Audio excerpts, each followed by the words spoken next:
For problem number 5, we're using LU factorization. So I can go ahead and write it. It says write in the form of ax equals b. So 1, 0, negative 2, 3. 3, negative 2, 5, 0. Notice the equations are spaced out to help give you an indicator that there are zeros there. X looks like this, and B looks like this. Okay, did the first one. Determine the LU factorization, no permutations. Okay, so we're just blindly following our LU factorization protocol. Do not change it. It's the same row operations every time. For a 4x4, we're going to start with column 1. Row 2 is row 2 plus a multiple of row 1. So this would be negative 3 row 1. Row 3 equals row 3 plus 0 row 1, and row 4 equals row 4 plus 0 row 1. Okay, those are zeros. I'm still writing them down to indicate that we did them. Okay, so don't forget. So row 1 doesn't change. Row 2 now is going to be 3 minus 3, negative 2 minus 0, 5 plus 6, and 0 plus 9. So I have 0, negative 2, 11, and 9. And then row 3 still looks the same because my multiplier was 0, and row 4 looks the same because my multiplier was 0. Now I move in to column 2. So row 3 equals row 3 plus a multiple of row 2, which is 1. And then row 4 is row 4 plus a multiple of row 2, which is 0. My multiplier is 0. So now my matrix, row 1 looks the same, row 2 looks the same. Row 3 now becomes 0, 0, 15, and 6. And then row 3 becomes 0, 0, 0, 2. Okay, then I move into row 4, or column 3. So I have row 4 equals row 4 plus 0, row 3. Okay? So this ends up being U. Once again, I have a bunch of zeros there, but I still wrote down the row operations to indicate that they existed. To construct L, L looks like this initially. We're not doing permutations, so we don't need to work our way backwards. We can just blindly input our L values. Change the sign. So this negative 3 becomes a positive 3. This 0 becomes a 0. This 0 becomes a 0. This one becomes a negative 1. This one becomes a 0. This one becomes a 0. You can go ahead and confirm and verify those answers by saying L times U equals A.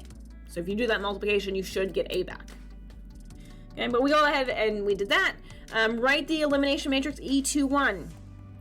E21. Anytime you have an elimination matrix, it starts out as identity. In the 2-1 position now, so in this position, you insert your multiplier. Your elimination matrix has the same sign as this row operation. Okay. The reason why you change the sign when you put it into L is because L is composed of the inverses of your elimination matrices. Okay. So make sure you keep that straight. The elimination matrix, same sign. L has the sign switched because it has the inverse. Then we go ahead and solve the system equations using LU factorization. That means we have AX equals B up here.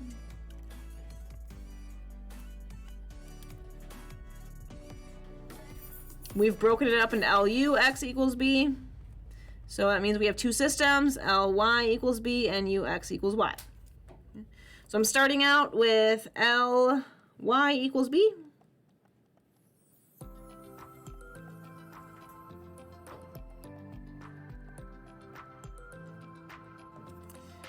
Negative 7, 6, 11, negative 6. Nope, that's a 4.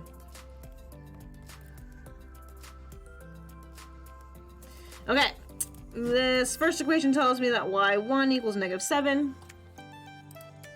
This second equation tells me that 3 times negative 7 plus y2 equals 4, or that y2 equals 4 plus 21, or 25. This one tells me that negative 25 plus y3 equals 11. or that y3 equals 25 plus 11, or 36. And this one tells me that y4 equals -6. Okay, once I have my y values, I plug them into ux equals y.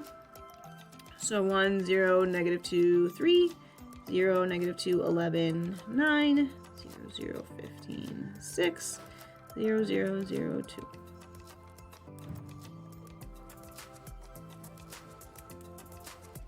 X values don't change, they still look the same.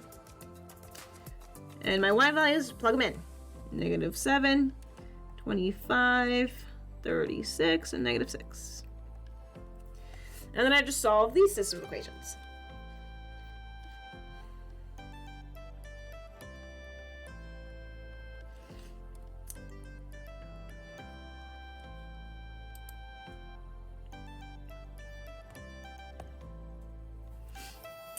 So this one here, I'll write it further down, tells me 2x4 equals -6, or x4 equals -3. This one here tells me 15x3 plus 6 times -6 equals 36. Or this here's -18.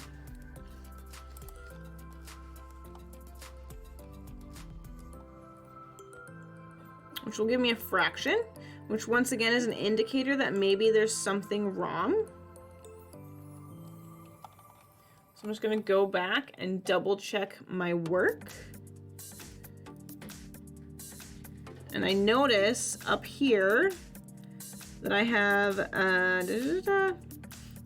0 minus -9. So this should be a -9, which means it's negative there, which means when I add these two together, it gives me a -12. Okay, so U has a -12 in there instead of a 15. Okay. If you can't go back and double check your work right away, once again, do not go change it. This little math mistake would be a point, at most 2, depends on how many points are in the problem. Very minor issue, it's just a sign change, 1 point. If you follow the process all the way through, you will be fine because your errors will not propagate forward. So now this becomes a -12. So 15x3 plus -12 times -3 equals 36. This here is 36, which means x3 is equal to 0. This one here is -2x2 plus 0 plus 9 times -3 equals 25. 9 times 3 is -27. So x2 is going to be, this is plus 27? No.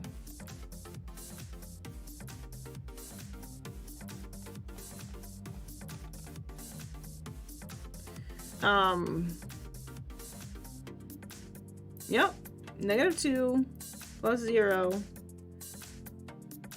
plus 9 times x4, which is -3. It's a -9. So plus 27. So x2 is equal to -2. X2 is equal to 2. Therefore, x2 equals 1. -2. Okay, this last one. Woo. x1 plus 0 minus 0 plus 3 times -3 equals -7. This is -9. x1 equals plus 2. And there we go. Whew. Okay, sorry for the math errors. There's lots you can make, so make sure you're extra careful. The more you show your math on the side, the less errors you will probably make.